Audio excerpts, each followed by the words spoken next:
Kurang dari 1 kali 24 jam, polisi dari Polsek Ilir Barat 2 Palembang menangkap Yanto, pelaku penusukan Ismail, yang saat ini masih belum sadar dan dirawat di rumah sakit karena luka serius. Polisi menerangkan, tersangka yang merupakan warga Lorong Kedukan Bukit 1, di bawah pengaruh minuman keras saat melakukan penusukan pada korban yang tak dikenal oleh tersangka. Pada polisi, tersangka mengaku berhalusinasi, korban yang melintas ingin menyerangnya, kemudian tersangka menusuk korban menggunakan senjata tajam.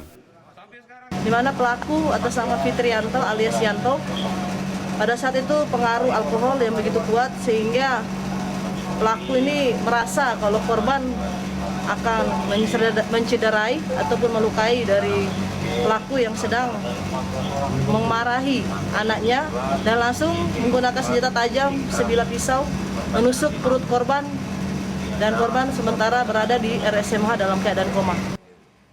Untuk proses hukumnya, tersangka ditahan di tahanan Polsek Ilir Barat 2 Palembang dan terancam hukuman di atas 5 tahun penjara. Reski Oktora, Muklas Diferensial, Kompas TV, Palembang, Sumatera Selatan.